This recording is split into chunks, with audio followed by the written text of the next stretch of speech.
Hello, friends, and welcome to the very first Did You Bring the Hummus podcast. I'm Kimberly, your host, and I'm super excited to be here with you today. Did You Bring the Hummus is a podcast to help you go vegan. Each week, I'll share a 20 to 40-minute episode discussing all things vegan.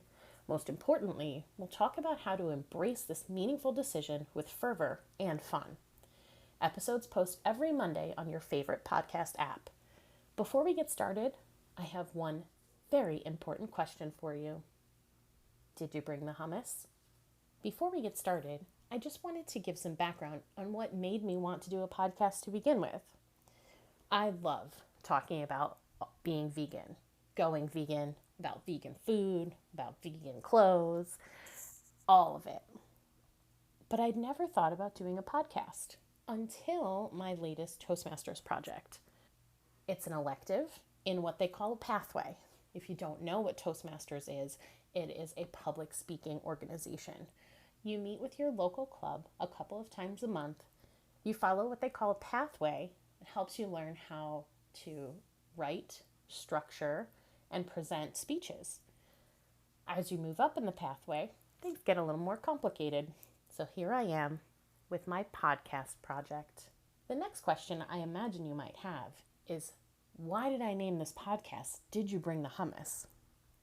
Well, as any vegan can tell you, and you will learn as you go vegan, hummus is a food loved by all. It is easy to transport, it is easy to make, and it is easy to bring to parties and not have people treat you like a weirdo because you're the vegan with the vegan food. Everybody's going to want some of that hummus, and it's a fail-safe, filling snack where if you show up at a party and there's nothing else for you to eat, you can be guaranteed that that hummus will hold you over until you leave and you can get some good vegan snacks and vegan eats. And every once in a while, if you're at a party and another vegan is there too, and they forgot to bring something, they may just ask you, did you bring the hummus? I think my story of going vegan is probably similar to a lot of people's stories about going vegan. They didn't see it coming, and then there they were. I think I had always been sensitive to animals as a child, but I didn't make the connection until I was in my early 20s between who I was eating. So how did I get started on this vegan journey? That's a great question, and I'm so glad that you asked. I had been out all day eating takeout, and in fact, what I had for dinner was a burger from a popular burger chain. And when I got home, I checked the mail, and I had an issue of PETA's Animal Times waiting for me in my mailbox. I don't know why it came to me. I do not recall filling out anything to request the magazine, but either way, there it was. I've always felt or been kind of sensitive to animals, but hadn't yet made the connection to who I was eating. So I sat down with this magazine and I read it cover to cover that night. Every story broke my heart, particularly a story about a downed cow. We'll talk more about what happens to animals in the process of being slaughtered for food in later episodes, but it was the story of a downed cow that really struck me. Cows had for a very long time been my favorite animal. They're giant, but so sweet.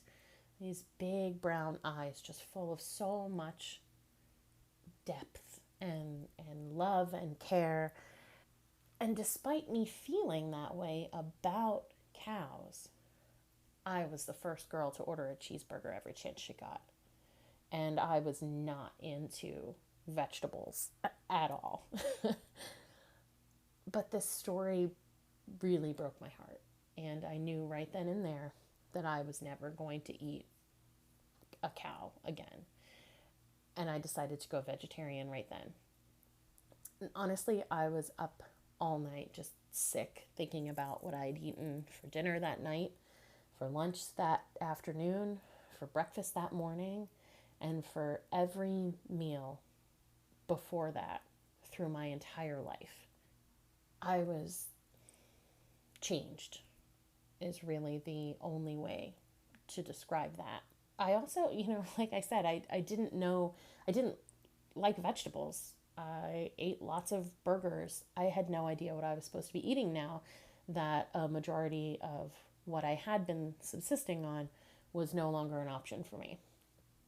So at first, I lived on a lot of pasta and I started to do research and started to understand what I needed, how to make sure that I was eating enough calories and enough of a variety, how to prepare vegetables so that I would want to eat them. And eventually I was able to eat more than just pasta. But for a long time, I continued to eat cheese and eggs. I was vegetarian for a long time. I went back and forth. I would go vegan for a while. And then, honestly, I don't know, I would just be lazy and start eating cheese again. Cheese is everywhere. Everyone is obsessed with cheese. If it's not, oh, bacon this, bacon that, it's, oh, cheese, I have to put cheese on everything, right? And that's the world that we're living in. So it can be difficult to let go of something that we're so attached to. But when you find a why that's bigger than you, that's where the change happens. And that's what happened after reading the Animal Times issue. There was a purpose that was bigger than me. I did go vegan. I let go of cheese, and that will be another podcast, another episode. We'll talk about how to break the addiction. And cheese is so addicting. And it's a process. Not everybody goes vegan overnight. Not everyone can overhaul their diet in a weekend. And it's okay. We'll get there, and I'll help you. So I've thrown around the word vegan quite a bit in this episode. So why not spend a few minutes talking about what being vegan is? And where I'd like to start with you is to define that word. And this definition comes directly from the Vegan Society website, which was founded by Donald Watson Beck in 1944, I do believe. And he is the gentleman who coined the term vegan. Vegetarian had been around for a very long time, but now vegan was the new word. And here's the definition for you.